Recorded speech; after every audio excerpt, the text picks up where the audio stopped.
Yo! Since the start of the beta, I have been searching through Pearl's dig site and going to hero merchants to find out as much as I can about the upcoming heroes, and I'm pretty sure that I have found all the Mac items that are currently in the game. There is a chance, of course, that I have missed one or two really rare ones, but it shouldn't affect our conclusions here. Because I have unraveled 44 items. That's almost half of the Mac's whole item pool. As you may have already realized, to the side here are all the items I have found. You can go through all of them later, because I divided them into neat sections based on the archetypes they fit in.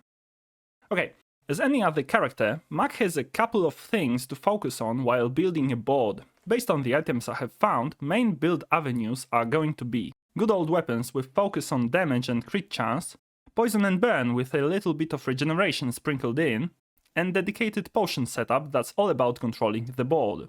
In terms of raw shielding and healing, there aren't that many options yet, so I cannot say if ultra defensive build is doable.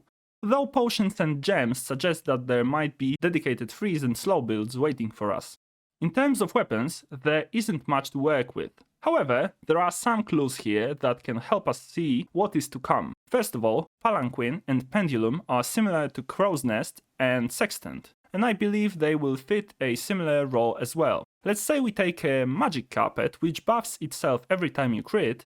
I'm not sure if it has built-in crit chance, but with Gold Pendulum and Diamond Palanquin, that's already 65%. Something like Left Eye or simple Eagle Talisman and you're set. Additionally, the Mortar and Pestle can grant your carpet lifesteal. I have no idea how that works, but I have seen a silencer on a cannon, so I'm not going to question this. And you still have one slot left for a support item, though you have to be mindful that the build would be really vulnerable to CC. Secondly, I feel like Runic Double Bow, Ritual Dagger and Thrown Net could work in a more sustain-oriented weapon spam. A bit of lifesteal here, some scaling there, throw in a Catalyst and a Haste Potion and you've got yourself a build going. Also a Basilisk Fang plus Venom looks like an obvious combo. You could easily fit that around here somewhere, right?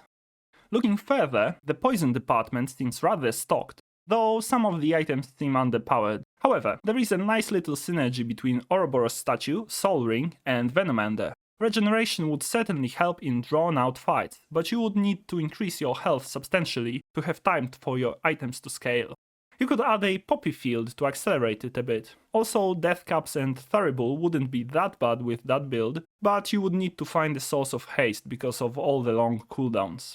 There are a few items in this group that could potentially form some sort of poison aggro. Cauldron, Nightshade and Noxious Potion all have fairly short cooldowns, and I suppose values on those items are going to increase on higher tiers. If paired with a Catalyst or a Haste Potion and possibly Emerald, you could try and spam your opponent with a lot of poison really quickly. Alternatively, you might use those items to stack up your leeches and suck your opponent dry.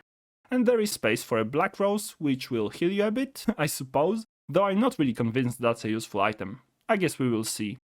Right now, there aren't many items to support a burn build. It's either potions with Anathor, Bottled Lightning, Fire Potion, Rainbow Potion and Ruby on top, or Sunlight Spear with possible Fire Claw to the side. I'm going to talk about potions in a minute, so let's focus on the spear. You may not believe it, but I have done a run with the Sunlight Spear. And I had a First Aiden on the board, which I think is the best combo ever, though you also need some haste setup, which I was lacking. But if we look at the max items, there are only a couple of healing options, and in my opinion, all are terrible, at least for the purposes of the spear. You need to heal often if you want to win with that spear. I suppose you could set up some sort of engine with the Black Rose, Catalyst, Basilisk Fang and Venom, but at that point you are more of a poison build than burn. The Fire Claw is fun in general, but looks more like a win more item than anything else. I suppose it doubles your fire output, so it's not terrible. If it increases to double and triple on higher tiers, I can see it being played. But if it only increases base burn, it's going to be an early game item at best. Now for the fun part. Potions. I have seen 8 different potions so far, and I expect there are more coming. We have Bottled Lightning, Energy Potion, Fire Potion, Frost Potion, Noxious Potion, Rainbow Potion, Shield Potion, and Sleeping Potion. That's a lot of potions. Some of them deal damage, while others focus on affecting items on both sides of the field. Regarding the supporting cast, there is Athanor, Satchel, and Tazidian Dagger. Athanor reloads your potions, so it's sort of like a port. Additionally, it burns and poisons a bit, while Satchel reloads only one potion at a time, but has a scaling regeneration, though it increases when you buy a potion, so it won't go infinite. The Dagger simply increases ammo of adjacent potions and deals a bit of damage. However, that is not the whole story. I think that gems are going to be the go-to option to fill the remaining slots on your board. Sapphire and Amber nicely buff Frost Potion and Sleeping Potion. Ruby interacts with Bottled Lightning and Fire Potion, and Rainbow Potion fits with all of them. On top of that, there is a small subset of items that may form a slow build in the future. I'm looking at the already mentioned Amber, but also at Incense and Earrings. Well, and I suppose the Fossilized Femur also fits, but the damage to cooldown ratio doesn't look so great.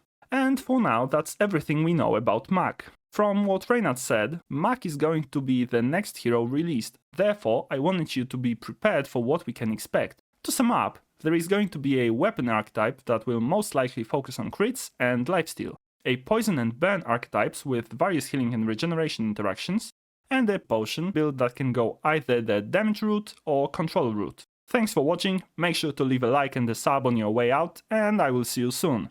Bye!